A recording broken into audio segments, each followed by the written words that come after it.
We are taking a deep dive into the status of the U.S. dairy industry with details of a study recently completed by Farm Journal's Milk. And we will talk with NCGA about 2,4-D, Farm Bill, exports, and we'll get a planning update from the Northern Corn Belt. Live from the glorious return of our beloved leader via Farm Journal broadcast, this is AgriTalk. This morning we begin with a conversation with Harold Wolle from the National Corn Growers Association. Then it's William Loux from the National Milk Producers Federation. Directly following the news, Karen Bohnert from Farm Journal's Milk. I'm the handsome newsman Davis Nicholson. And now, welcome back your beloved host, Chip Flory. All right, Davis. It was one day, buddy. It was just a day. Just a day. That's all it was. Felt like a month. No, come on. Did too. I brought in Michelle. And she had a strategy. She had a brilliant strategy for the afternoon show. Yeah. She brought in Chip Nellinger, so we were not chip deficient in the afternoon show. Wow. I thought it was a terrific idea. Yeah. Look at that. It was a fantastic conversation, I'm sure. It really was. Yeah. All day long. Yep. Yeah, good. But we missed the heck out of you. Are you all right? Everything good? I am. Everything's okay. Great. Everything is great. We are back up and running and ready to roll. Outstanding. Yeah. So welcome to AgriTalk. We're going to take a look at the dairy industry today. All right. Karen Bohnert from Farm Journal's Milk is typically on Tuesday mornings with us, but we are going to extend the coverage beyond that at the bottom of the hour and get William Loux on here talking about a study that Karen worked on, and the details are out and will be filtering out to dairyherd.com as well as other areas, other spots at Farm Journal. But the information is forthcoming from Karen, and we're going to get into some of the details. And then we're going to talk with Harold Wolle from NCGA, get a planning update from Harold, and then also find out what's going on with this case that Corteva is bringing to put some, I believe it is to put some tariffs on 2,4-D coming in from China and India. We'll get Harold's take and NCGA's take on that. Dude, it's raining. Is it? I mean, raining hard up here in northeast Iowa. Now we're and central Iowa. We're 77 and it says windy. I don't know. I've got my curtains closed. I don't know what's going on outside, but it is not sunny. I can tell you that. Is that right? That's right. Yep. Man, well, it is certainly not sunny up here. That is for darn sure. So every now and then you might hear a rumbling, bumbling out there as we make it through this morning's show. All right, let's get to the news. Yep. What do you got? Well, let's start with the weather. Now, the National Weather Service is calling for a moderate risk, level 4 of 5. Moderate risk of severe thunderstorms expected across the Midwest today. There you go, Chip. Especially portions of Iowa, Missouri, Wisconsin, and Illinois. Damaging winds, large hail, and a few strong tornadoes are expected. A dangerous early season heat wave will continue this week and expand from South Texas through portions of the central Gulf Coast by this weekend, Chip. Yeah, can confirm the severe weather and some of the high winds. We had the high winds overnight, more expected by late afternoon today. Well, I've got some daily export sales reported by USDA. I've got 113,000 metric tons of corn to Mexico. That's divided between the 23 and 24 marketing year, about half and half, looks like to me. Yep. And then we've also got 110,000 metric tons of corn to Spain during the 23-24 marketing year. Hello, Spain. Yeah, good to see some business, and thank God for Mexico. Yeah. Some crop progress report highlights. Let's see, updated as of May 19. Here we go. Winter wheat, 49% good to excellent. That's 1 point behind last week, 69% headed. Corn is 70% planted, 1% behind average pace. 40% emerged. That's 1% ahead of the average pace. Soybeans are 52% planted, ahead of 49% on average. 26% emerged, ahead of 21% on average. Spring wheat is 79% planted. Man, that's well above the average pace. 43% emerged. And cotton is 44% planted. That's right on the nose with the average pace. corn planting's up 21% in 1 week from May 12th to May 19th.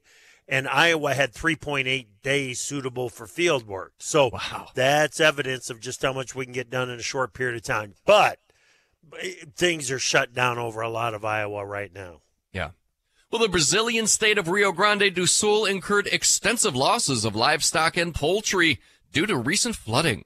Hog farmers lost an estimated 12,600 head after floods submerged entire towns in that state.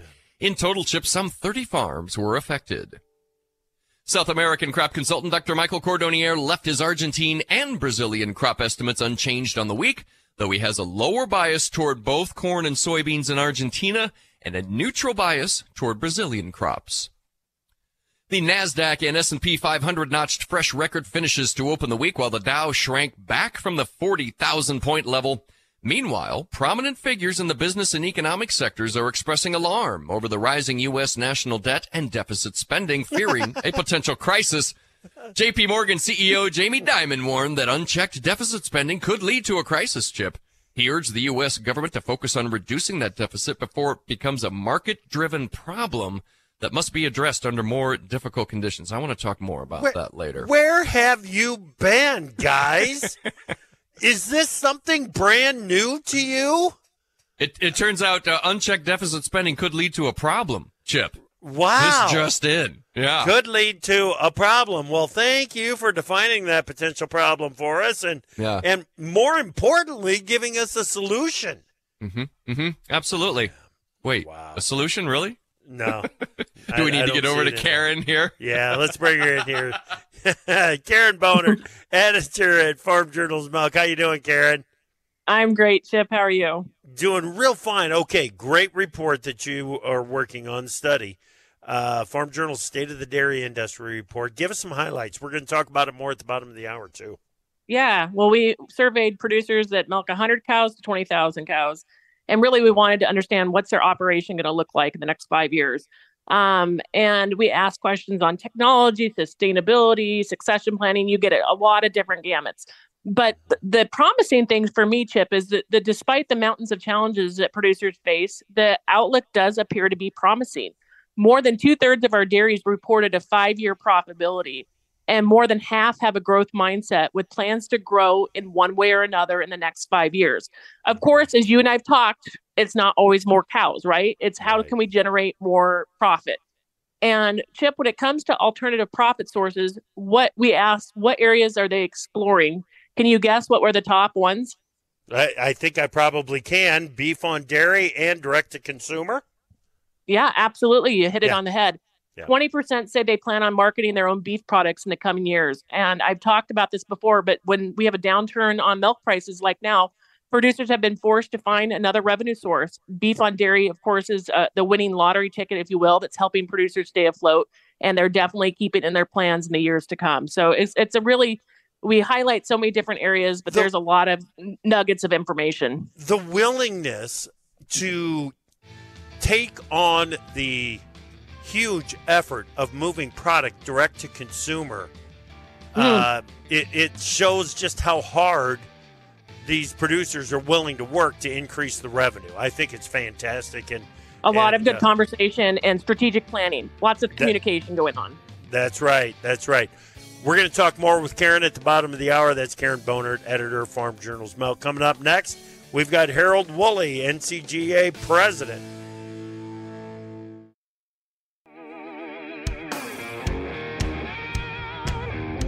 We don't make the news, we render it. AgriTalk. Welcome back to AgriTalk. I'm Chip. Glad that you are with us on this Tuesday morning. Harold Wolle is the president of the National Corn Growers Association, and he joins us right now. Harold, welcome back to AgriTalk, buddy. How you doing? Real good. Good morning, Chip. Good morning. Good morning. Have you started getting the rain yet, Harold? It's been sprinkling a little bit, through the evening and this morning. We are in southern Minnesota supposed to get the thunderstorms this afternoon. So we're waiting and see what happens. Man, we got hammered overnight. We are in the bunker right now is in the middle of some of the dark red that shows up on the radar. We've got another hour of yellow and red on the radar that's still coming our way before we get that round of showers late, or round of storms late this afternoon. So we're kind of right in the eye of everything, and there's some severe thunderstorm warnings down east and northeast of Des Moines right now, and making their way over towards Cedar Rapids area. So there's some rough weather out there. How's your planting progress? Southern Minnesota is pretty well done. There's a couple Good. stragglers that have a bean field left to plant here and there, but by and large, we got her in the ground. Now, do you feel like that's done for the first time, or do you feel like that's done? The first time, Chip. It's very, very few years in my career that we have not had to replant something. So that's a part of what we do. Yeah, that's right. That's right. And it's something that we're going to have to keep track of this spring. I don't think there's any question about that.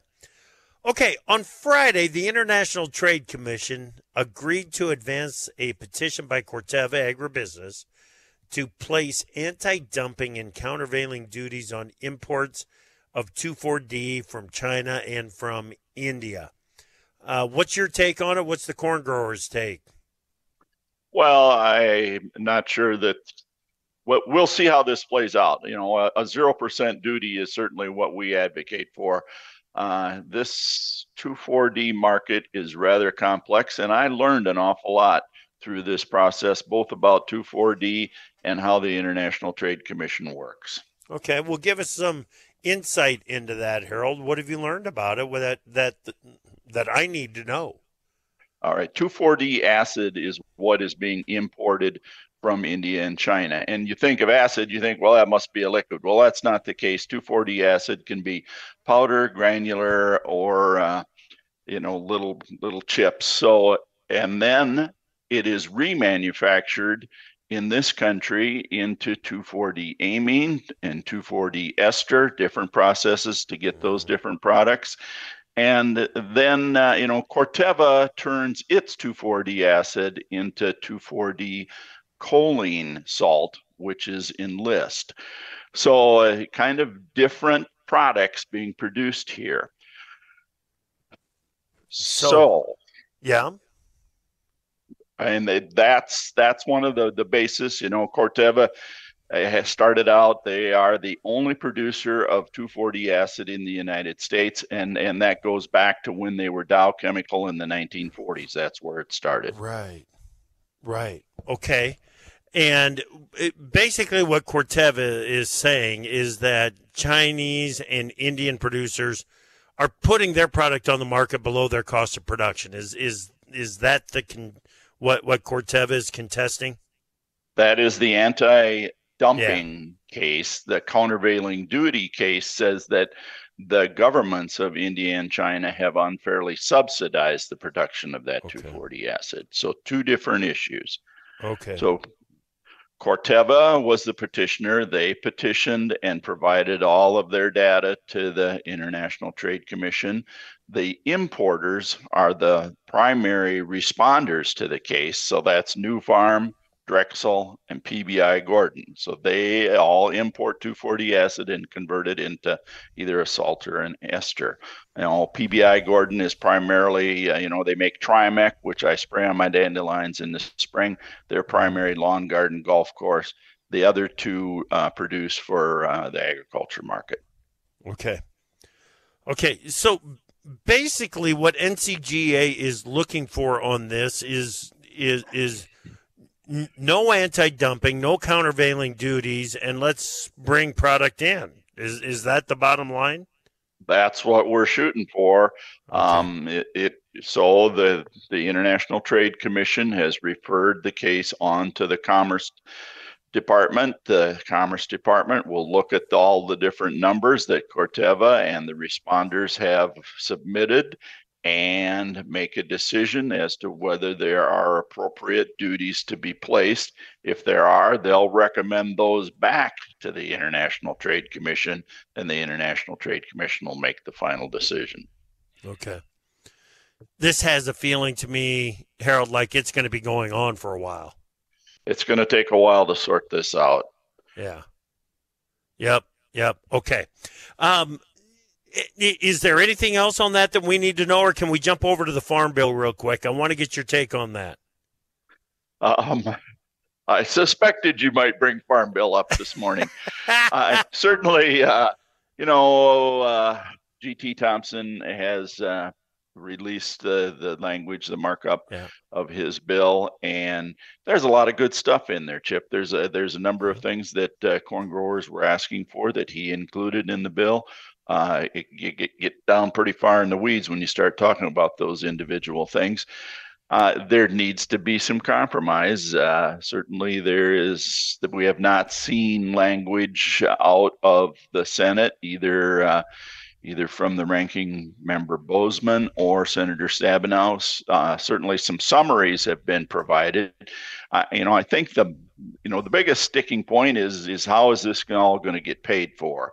Yeah. So, and that's not my job to figure out. That's their job to figure out. So, I think we've made clear as NCGA to both the House and the Senate what we think are important priorities: crop insurance, improving the Farm Bill safety net, increasing the MAP and FMD, and that's all of these things are in the Republican proposal. So we'll see how if they get together in a locked room and compromise a little and come out with a bill that everybody can support. Yeah. Do you think the House version of the bill is worthy of the way that it's been described as a quote unquote farmer friendly bill? Well, like I said, it has a number of things in it that NCGA has been advocating for. So, you probably could make that assumption. Right. Assertion. Okay. Yeah, and I, the reaction that we're getting from across the ag industry seems to be positive to the House bill. They just want to make sure that the Senate comes along for the ride on this and make sure that we can get something done yet this year. So that would be fantastic if we could. Harold, you and I have not had a chance to speak since the Treasury Department came with the final decisions on what the GREEP model should be, to clear that path for corn-based ethanol into the sustainable aviation fuel market. What's your take on this? Is this something that you feel that corn growers and ethanol producers can work with going forward? Or do we need some additional clarification? I think we need additional clarification. We need a process that is going to work better than what was proposed for 40B. So, we've got this year, the rest of this year is clicking on by. 45Z is supposed to be implemented at the beginning of 2025. So, we're working to develop some relationships in Treasury and make sure they understand what's possible out here in the countryside. It's wonderful if everyone could use cover crops and no-till or strip-till and energy efficient fertilizer, but the number of folks who are actually doing all three of those now is pretty slim.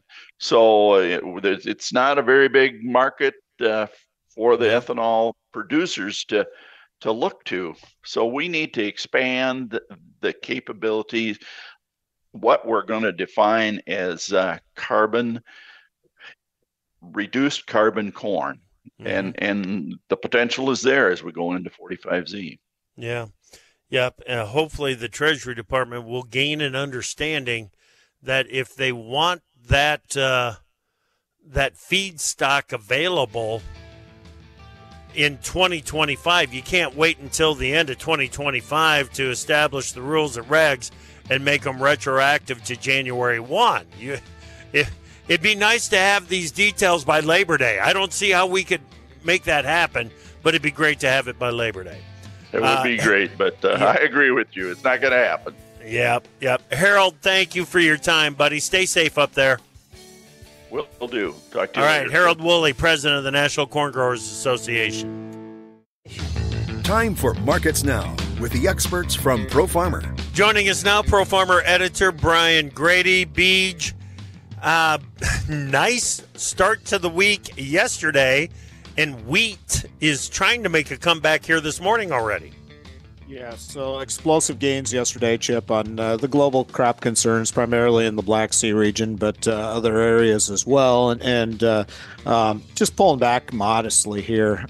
We did poke above unchanged in some of the contracts, and so it wouldn't surprise me if we can hold up here and kind of just bide time that maybe bulls will make another shot at the upside before the end of the session. We're also facing some profit taking in the corn market. Soybeans are facing the heaviest pressure with the front end of the market posting double-digit losses here at mid-morning. Yeah, soybean meal and soybean oil also trading to the downside. So it's the trifecta in the soy complex, which usually doesn't bode too well for that market going into the afternoon trade, does it? Yeah, no, and I would say the soy complex has probably been the weak link, with wheat being the strongest and corn second, and then soybeans and the two product markets coming in third place there. All right, take us over to the livestock trade. Gains in the cattle complex. Yeah, so just a good strong move to the upside again. Moderate to strong gains in the front end of the live cattle futures, being supported by last week's cash run up, another 260 higher, third highest all-time average ever. So that market's strong. Wholesale beef prices remain strong. Feeders, they're being supported by the weakness in the corn market this morning. Boy, the hog market's going the opposite direction. It's facing technical pressure, and they continue to take premium out of the futures compared to the cash index. Yeah, it's a tough market right now. Thank you, Brian. That is Pro Farmer editor Brian Grady on Markets Now.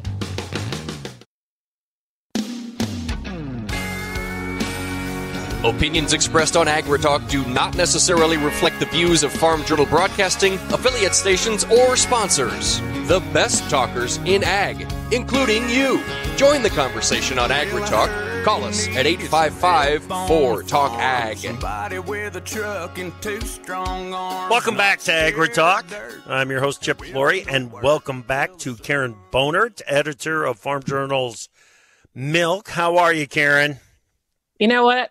I'm great. We've had a great week, like you said. Lots to get done in a few days, right? Yes, absolutely. And the guys in Iowa proved it in a short period of time, and it's a good thing because in order to get it planted a second time, you got to get it planted the first time is the way it's starting to look for a lot of Iowa guys. And that is true, yes. Yeah, hopefully we've got it planted the first time so we can come back and get it replanted. Let's bring in William Loux. He is a senior VP Global Economic Affairs for the U.S. Dairy Export Council and the National Milk Producer Federation. Welcome, William, to AgriTalk. How are you? I'm good. How you doing, Chip? Doing real fine, real fine. Hey, thank you for taking a look at the study. What was the number one thing that may have kind of jumped out of the study? What do you want to highlight from it? Yeah, it was a great study. I really appreciate you all sharing that with me. I think the top thing that I took away here is even after we've had, really tough margin years, at least the past year. And so there's still a lot of appetite for growth within the industry. But I think what you're also seeing is just the headaches that are and the financial difficulties that make expansion really possible, especially as it relates to the herd. Because I still look at dairy with a lot of promise and a lot of future. And it's clear, I think the farmers do too, and look for opportunities to expand their business in lots of different ways. So that was my first takeaway right off the bat. Right. Karen? Yeah, I would add, William, when I was in Colorado last month, some of the guys out there said, you know what, beef on dairy has a win-lose scenario.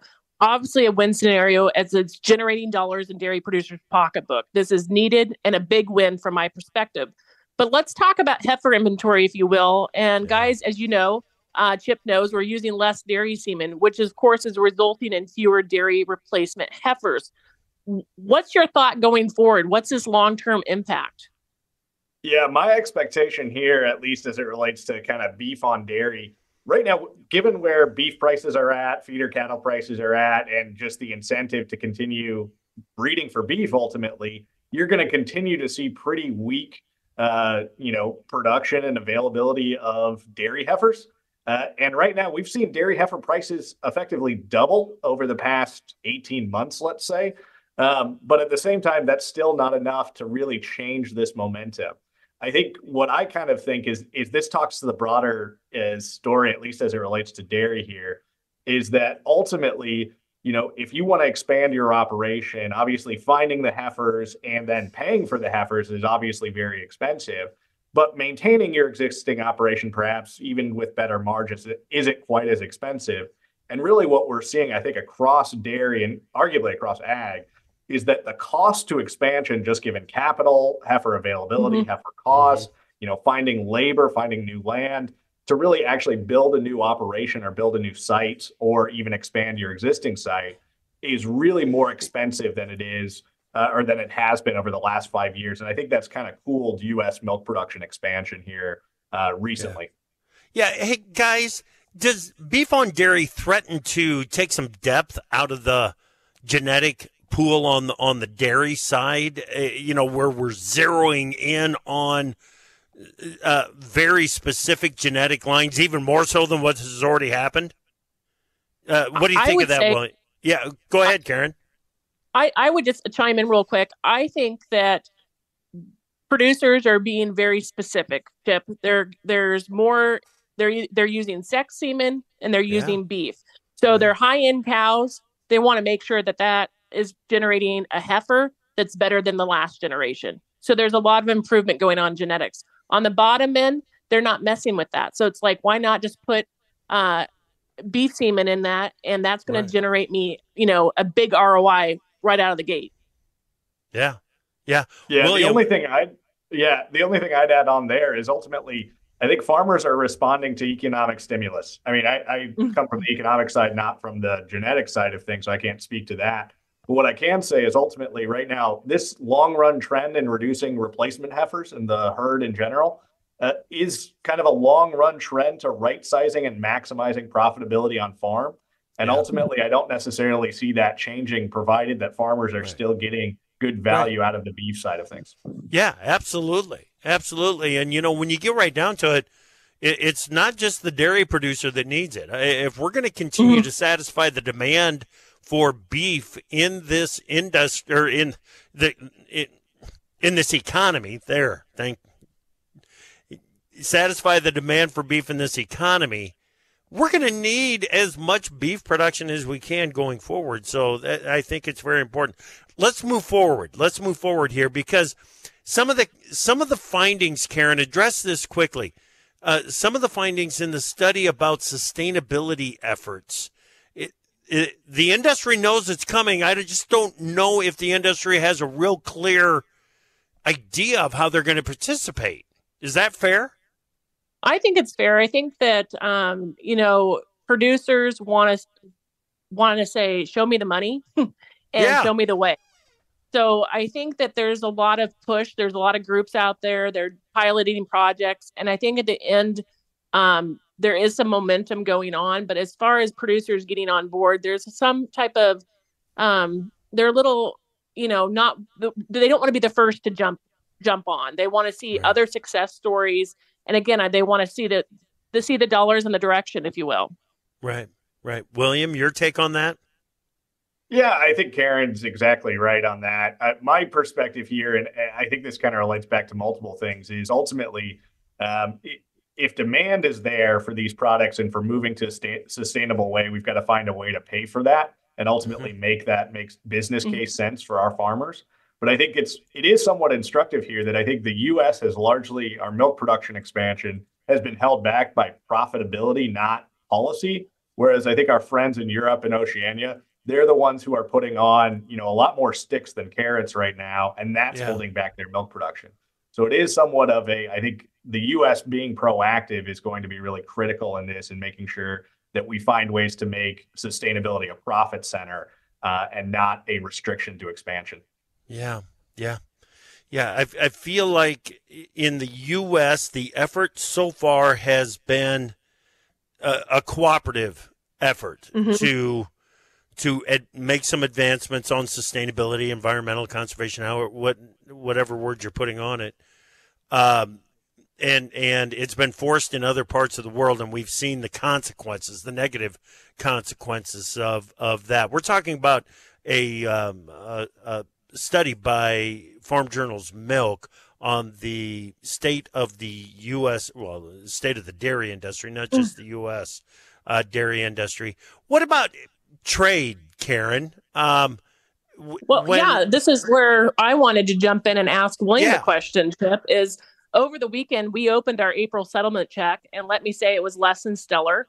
So while we talk about revenue opportunities when it comes to alternative profit source, whether it be carbon, beef on dairy, at some point we have to get back to the conversation, in my opinion, about milk price. And so, William, can you shed some light on the demand side of the equation in the U.S. and globally, and what the future might hold in terms of moving product and maybe, generating some dollars in that milk check? Yeah, perfect. Yeah, there's a lot we could go into in this and could easily spend an hour on this. So I'll very quickly just kind of run through at least how I see things right now. I'd say over the past 2 years, especially, international trade has just been pretty lackluster due to, one, China being fundamentally absent from the world market. And then you have inflation hitting overseas economies, frankly, a lot harder than it's hit here in the U.S. I think the stat that I've used in the past is basically here in the U.S., at our 20-year high, we spent 7% of our income last year on food. In places like the Philippines or Vietnam, they're spending close to 40% of their income on food. So when prices go up, I mean, that you have to pull back from food consumption. And if dairy is not part of the diet, you see that really drop off. And so I think that's played a role. But I kind of look with some more optimism as we go ahead, just because I do think inflation is cooling, not just here in the U.S., but around the world.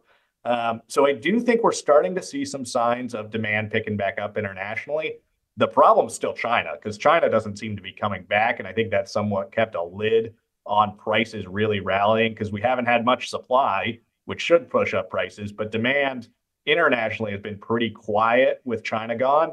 And then here at home, we've seen food service take a hit. I mean, you've got folks at McDonald's and others saying, effectively, they're too expensive for people making under $40,000 a year. And that's a large portion of the U.S. So I think we're seeing good retail sales right now. I think that's, generating some optimism. Obviously, we've seen cheese prices really rally recently, and I think that's a good sign. And, orders at retail are good, but I think ultimately we need to get the economy back on track, and that's going to help drive demand moving forward. So longer term, I still have a lot of optimism for where the U.S. is sitting to really push that growth and demand. But right now, we're still kind of in the midst of this economic, challenges right now. Yeah, and one other thing that the study showed us is that there's some uncertainty about how the processor is going to work with producers to advance the industry going forward. But there is optimism and a willingness to work to build demand for the product at the producer level.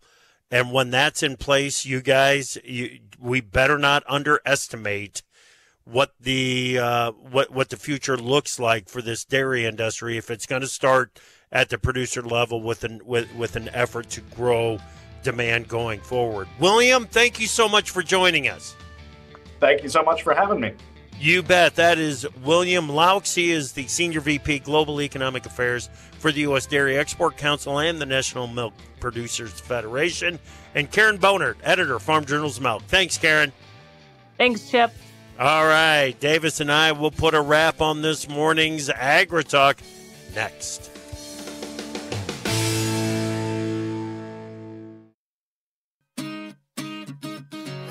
The truth is hard to come by these days, unless you listen to AgriTalk. Welcome back to AgriTalk, everybody. Your pal Davis Michelson is here, am here. Yes. Chip Lorre joins as well. We missed you yesterday, buddy. Yeah, good. Chip doesn't like to talk about it. He doesn't like to talk about it, but yesterday he was competing in the semifinals of the Broadcasters Powerlifting Classic. And it's on to regionals, right? This was districts, as I understand, right? Unfortunately, I was beaten by a veteran of no. the competition. And, yeah, I think this was her 40th time that she's won.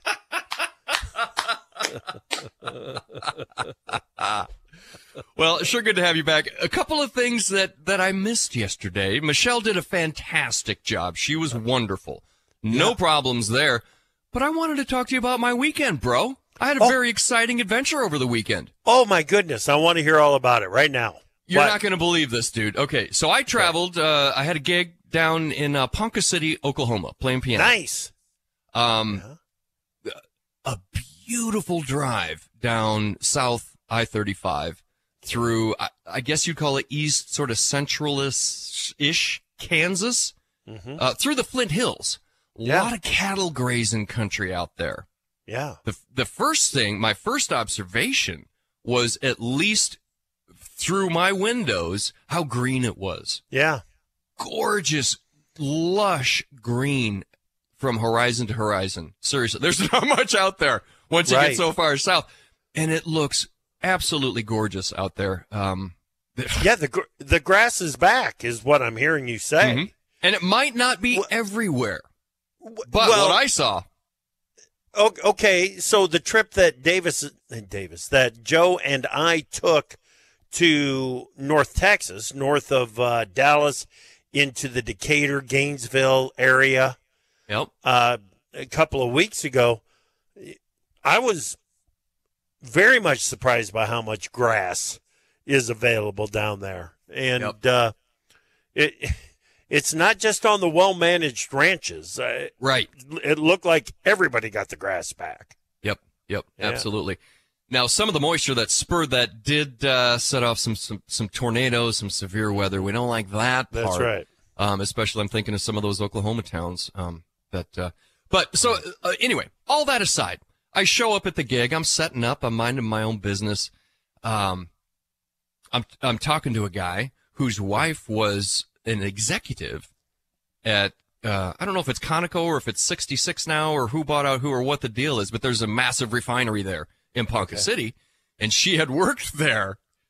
And so I'm sitting here eating prime rib, just chatting with this guy, and I said, so does that mean ethanol is a dirty word down here? Yeah. And he said, I'd prefer ethanol to electric vehicles. I thought that was interesting. We've talked about kind of the oil industry starting to look at ethanol just a little bit, and it felt like there might be some, a place for us to meet there. It's a lifeline. Yeah. For the petroleum industry. I don't think there's any question about it. If the petroleum industry is going to,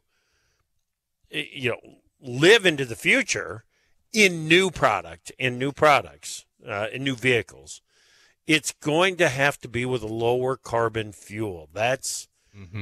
Those are the orders that are currently in place. Now, those orders could change. I get that.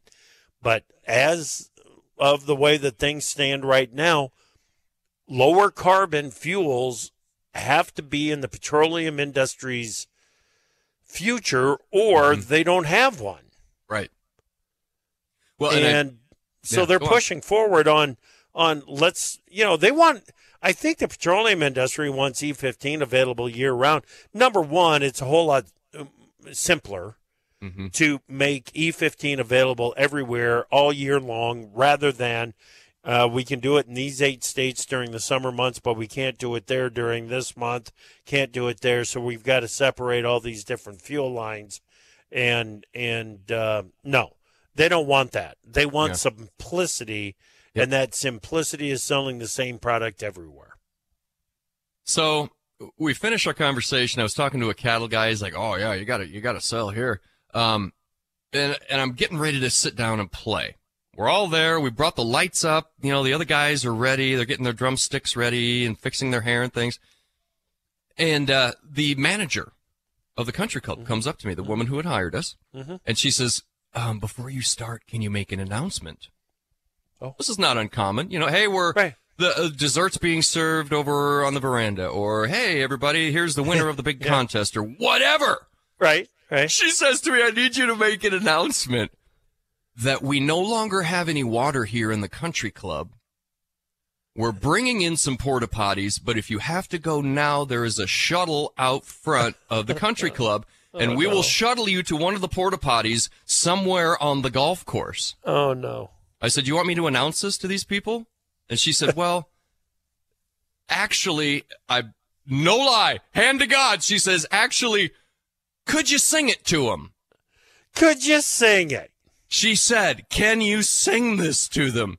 And I thought to myself, yes, I can. Work, all of my training, all of my preparation may have been for that one moment. And it just felt so satisfying. Folks, I hate to have to tell you this way, but it comes straight from the manager. And there's no water left, but you can use, I don't even know. Yeah. It came off the top of my head. I couldn't do it again if I tried. And then, I finished up the gig. It was 90 freaking degrees, rehydrated, got a little sleep, drove on back to Kansas City. And here we are, brother. And here we are, a Tuesday morning / Monday morning. That's right. / I definitely needed to get caught up on that from this weekend. Absolutely. Thank you. We were like 85 degrees on Saturday. Oof, that's hot for you guys. And on the river, it was gorgeous. Now that feels good. Yeah. It was maybe gorgeous. You need to get your toes wet a little bit, maybe. Cool off. Yep. Attaboy. Yep. Dip the cap in the water. Good slap work. it right back on your noggin. Woo! Boy, that'll cool you off. That's living, baby. Exactly right. Exactly right. You know what else is living is Terry Lynn. We've got him this afternoon on AgriTalk. I'm looking forward to that conversation. And tomorrow morning, we're going to talk about options in the Farm Bill. Paul Neiffer, Farm CPA, here on AgriTalk.